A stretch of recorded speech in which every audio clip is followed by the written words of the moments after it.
intrigued. Eventually, Freud became convinced of the role that dreams could play in revealing hidden trauma. He brought me a box. What was in the box?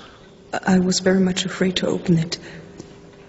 When Freud and a patient were working together to interpret a dream, he asked the patient what the patient could remember, which is called the manifest content of the dream.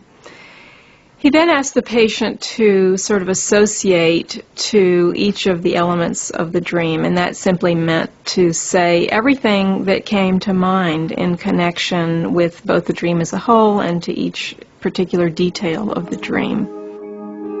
Freud's ongoing work with free association reinforced his belief that the source of neuroses sprang from emotional damage caused in early childhood.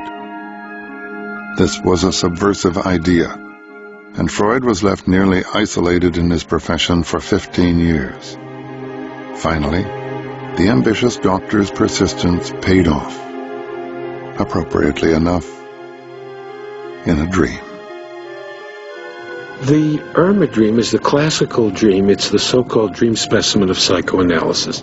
It's the dream that Freud had on, I believe it's the night of July 23rd, 1895, that he used as the basis to illustrate his interpretive method in the interpretation of dreams.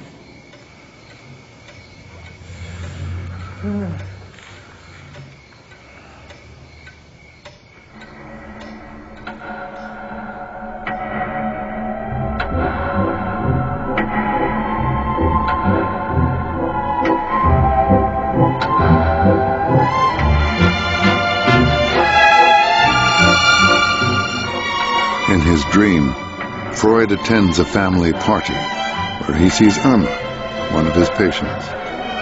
Irma has been on Freud's mind since her therapy had stalled and she had left for her country estate. The day before, Freud's family doctor, Otto, had told him Irma was not completely cured. The oversensitive Freud resented the criticism.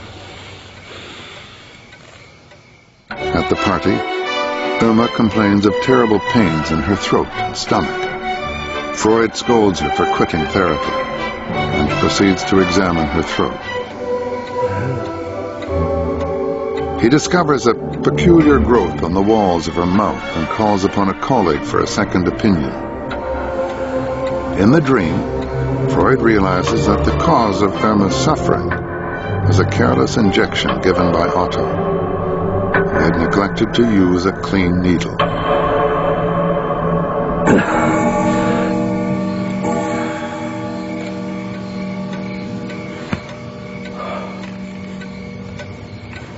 Freud's dream struck him as terribly revealing. The dream was an act of revenge against Otto for maligning Freud's ability, against Irma for resisting his analysis. He proposed a general law. The dream is a wish fulfillment. It was this revelation that inspired Freud to write The Interpretation of Dreams.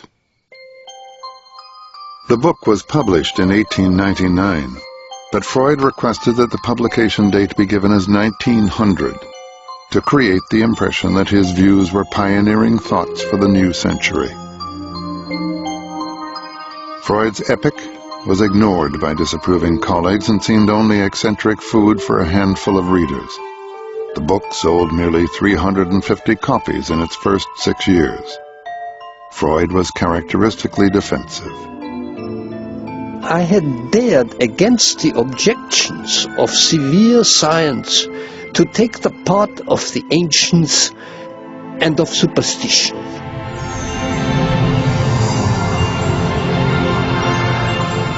In the book, Freud notes that amid the kaleidoscope of unique dreams are a handful that occur to almost all dreamers.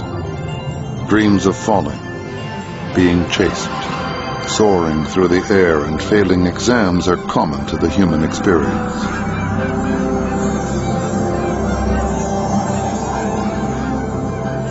We come from Austria and we have some nice ideas about love. The biggest thing what you can do for a girlfriend is to pick up an Edelweiss by yourself. And so last night I dreamed I climb up to the mountain over the rocks and I find the Edelweiss. When I found it and I tried to get it, broke the stone under my feet. So I fall, down, down, down. On the very end, alarm. I waked up. I look at my hand. The finger was still together, but no Edelweiss. It was a dream.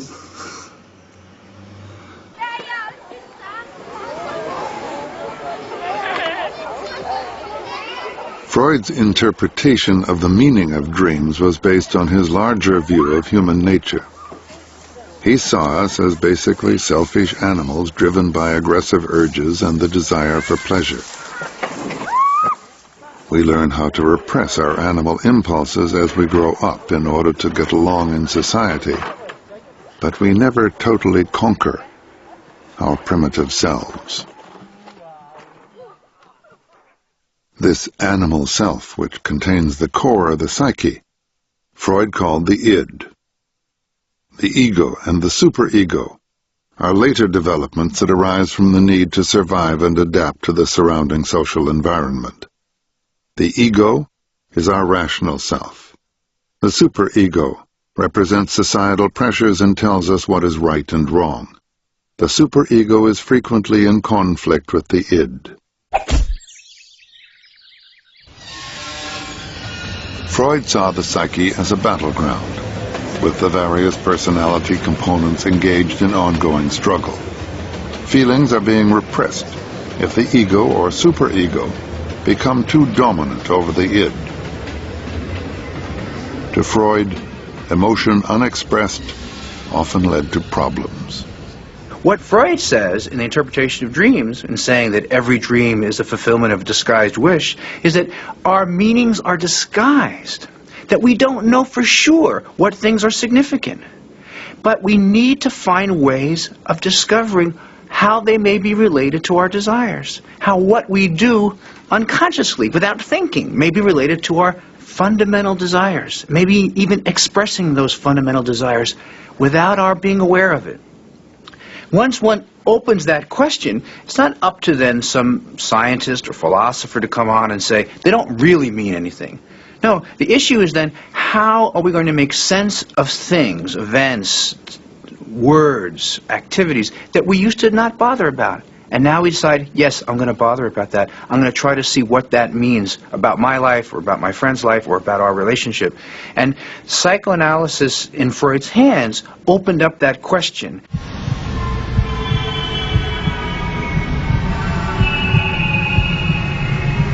In the interpretation of dreams, Freud laid out a formula which could make sense of even the most confusing dream. His theory relies on a part of the mind he called the censor, which edits our dreams.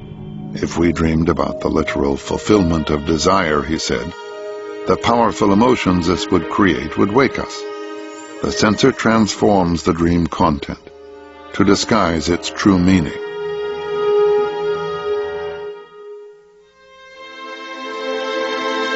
Freud called this transformation of desire dream work. It is composed of a number of processes. Displacement shifts emotion from one idea to another. Condensation fuses together multiple thoughts into a single symbol.